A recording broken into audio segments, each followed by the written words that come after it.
السلام علیکم میرے پیارے دوستوں، کیسے ہیں آپ؟ امید کرتی ہوں اچھے ہی ہوں گے۔ تو آج میں آپ لوگوں کو ایک بہت دلچسپ اور مزے کی کہانی سناؤں گی، مگر اس سے پہلے اگر آپ نے وہ حاشی والی اسٹوری نہیں دیکھی جس کا نام نیا بھائی تھا، اگر وہ آپ لوگوں نے نہیں دیکھی ہے تو دیکھ لیں۔ میرے آئی بٹن پہ شاید اس کا لنک شو ہو رہا ہوگا، آپ اس طرح بھی دیکھ سکتے ہیں، یا میں نے لنک ڈسکرپشن میں دیا ہے ہوگا، اس طرح بھی آپ لوگ جا کے دیکھ لیں۔ اس اسٹوری کا نام ہے سفید مٹی۔ تو بنا ٹائم ویسٹ کے ہم اپنی اسٹوری کو اسٹارٹ کرتے ہیں۔ جزیرے مانی میں عبداللہ ایک مشہور تاجر ہوتا تھا۔ وہ بڑا ہی نیک اور ایماندار تھا، لوگ اس کی بڑی عزت کرتے تھے۔ وہ ہمیشہ بہت ہی کم منافع پر تجارت کیا کرتا، جس کی وجہ سے اس کا مال ہاتھوں ہاتھ بک جاتا تھا۔ اس نے کبھی لالچ نہیں کیا تھا، کم منافع کے باوجود وہ ہمیشہ خوش و خرم رہتا تھا۔ اللہ نے اس کے اس طرح صابر و شاکر رہنے پر اس کے کاروبار میں اس قدر خیر و برکت دی تھی کہ وہ تاجر جو بہت زیادہ منافع کماتے تھے انہیں ایسی خوشحالی اور خیر و برکت نصیب نہیں تھی۔ عبدل سے سبق سیکھنے کے بجائے اس سے جلتی تھی۔ عبدل کوئی لالچی اور منافع خور تجاروں کی کوئی پرواہ نہیں تھی۔ وہ اپنے کام سے مطلب رکھتا تھا اور اللہ سے دعا کرتا تھا کہ میرے اللہ تو مجھے ہمیشہ ایمانداری کے راستے پر مضبوطی سے قائم رکھنا۔ عبدل کے دو بیٹے تھے۔ بڑے بیٹے کا نام احمد تھا۔ وہ اپنے باپ کا پوری طرح سے ہاتھ بٹاتا تھا۔ عبدل کرتا یہ تھا کہ پھل اور اناج قریبی جزیروں پر فروخت کر کے وہاں سے دستکاری، آرائش و زیبائش کا سامان اور ریشمی کپڑا خرید کر مختلف ملکوں میں فروخت کر آتا تھا۔ احمد نے بھی باپ کے نقش قدم پر چلتے ہوئے اس کاروبار کو نہ صرف اچھی طرح سمجھ لیا تھا بلکہ اس میں تجارت مہارت بھی حاصل کر لی تھی۔ ایک طرح سے اس نے اپنے باپ کا کاروبار سنبھال لیا تھا۔ عبدل کے دوسرے بیٹے کا نام شجاع تھا۔ شجاع کو دن بھر پتنگیں اڑانے اور آوارہ لڑکوں کے ساتھ مل کر کھیلنے کے سوا کوئی اور کام تھا ہی نہیں، حالانکہ وہ بہت ذہین اور ہوشیار تھا۔ عبدل کو یہ دیکھ کر بہت زیادہ افسوس ہوتا کہ اس کا ذہین بیٹا اپنی ذہانت اور قیمتی وقت فضول کاموں میں ضائع کر رہا ہے۔ عبدل چونکہ بہت بوڑھا اور کمزور ہو گیا تھا، اب وہ اس قابل نہیں رہا تھا کہ جہاز پر سفر کر کے کاروبار کر سکے، اس لیے وہ چاہتا تھا کہ شجاع اپنے بڑے بھائی کے ساتھ کاروبار میں شریک ہو جائے۔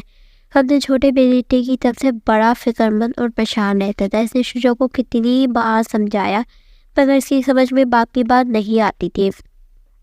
ایک روز عبدل جھوٹ موٹ کا سخت بیمار بن گیا۔ اس نے شجاع کو بلا کر پوچھا، تم میرے مرنے کے بعد کیا کرو گے؟ کیا اسی طرح آوارہ گردی کرتے رہو کرو گے؟ معلوم نہیں کس گھڑی اور کس دم مر جاؤں۔ کیا مرتے ہوئے اپنے دل میں یہ ملال لے کر جاؤں کہ میرا بیٹا شجاع ناکارہ اور آوارہ ہے؟ باپ کی باتیں سن کر شجاع کے دل پر بہت اثر ہوا۔ اسے زندگی میں پہلی بار بڑی شرمندگی اور ندامت محسوس ہوئی۔ وہ چپ چاپ کھڑا باپ کی باتیں سنتا رہا۔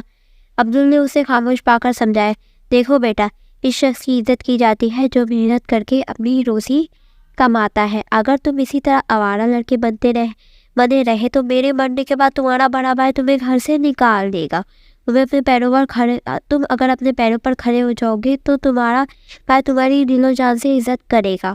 شجاع نے باپ کی باتیں سن کر کہا، ابا جان مجھے معاف فرما دیجیے، میں سخت نادام ہوں، اب آپ کو شکایت کا کوئی موقع نہیں دوں گا۔ انشاءاللہ ایک نیک اور شریف لڑکا بن کر دکھاؤں گا۔ میں نے اب تک آپ کا نام بہت بدنام کیا، اب میں آپ کا نام خوب روشن کروں گا۔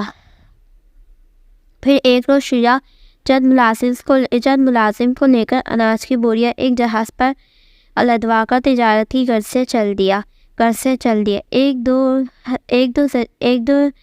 ایک دو دراز جزیرے پر پہنچ کر سارا اناج کم منافع پر بیچ دیا۔ ان دنوں اناج بوریوں میں جاتا تھا اور ان کے بدلے اتنی ہی خالی بوریاں واپس لے لی جاتی تھی۔ شجاع نے وہ تمام خالی بوریاں بڑی حفاظت سے جہاز کے ایک محفوظ گوشے میں رکھوا دی تاکہ سمندر کے نمکین پانی سے وہ خراب نہ ہو جائے۔ موسم بارش اور طوفان کا تھا، کسی بھی وقت بارش ہو سکتی تھی۔ شجاع نے اسی جزیرے سے ریشمی کپڑا اور سلے کپڑے خریدے، پھر وہ ایک قریبی ملک کی طرف چل پڑا۔ اس کے باپ نے بتایا تھا کہ اس ملک پہ تہوار منایا جانے والا ہے، لہٰذا وہاں کپڑا اور ملبوسات ہاتھوں ہاتھ فروخت ہو جاتے۔ ساتھ ہی باپ نے اسے سخت تاکید کی تھی کہ زیادہ منافع کمانے کی ہوس نہ کرنا۔ سمندر میں رات کو اچانک زبردست طوفان آ گیا۔ طوفان ایسا شدید تھا کہ شجاع اور اس کے ملازموں کو اپنی جان بچانا بہت مشکل ہو گیا تھا۔ وہ سامان کو کیسے بچاتے. پھر جہاز کے ڈوبنے کا خطرہ پیدا ہو گیا. جہاز ہچکولے کھانے لگا تو سارا سامان سمندر کی بڑی بڑی لہروں کے ساتھ بہہ گیا جو عرصے پر رکھا ہوا تھا.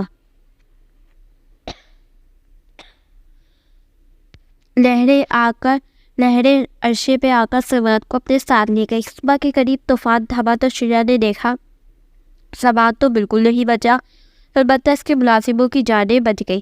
اس نے سب سے پہلے سجدہ شکر ادا کیا کہ اللہ تعالیٰ نے ملازموں کی جانیں اور اس کی زندگی محفوظ رکھی. مال کا کیا ہے، وہ تو پھر اللہ دے دے گا. اگر خدا نہ خواستہ کسی ملازم کی جان چلی جاتی تو اس کے گھر والوں کو کیا جواب دیتا. اللہ نے اس کی عزت رکھ لی.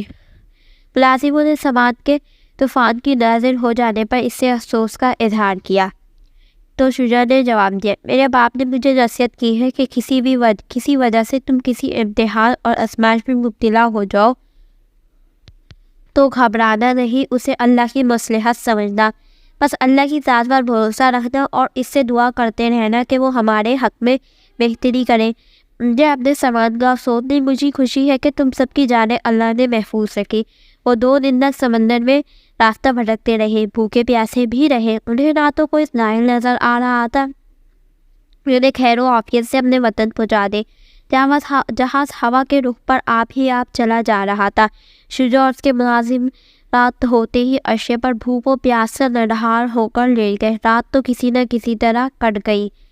تو چلیے آج کے لیے آپ لوگوں کے لیے اتنی ہی کہانی کافی ہے.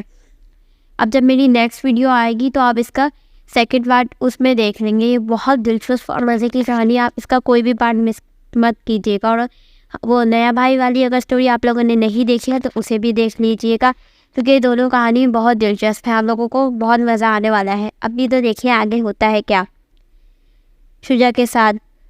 تو ٹھیک ہے، اب آپ لوگ مجھے دیے اجازت. تب تک کے لیے خدا حافظ. اپنا بہت بہت خیال رکھیے گا. اللہ حافظ.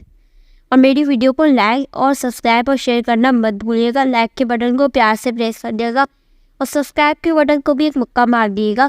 اور شیئر بھی اپنے دوست اور میری ویڈیو اپنے دوستوں اور کلاس والوں سے ضرور شیئر کیے گا. انہیں بھی شاید پسند آئے کیونکہ اتنی مزے کی اسٹوری ہے. اللہ حافظ.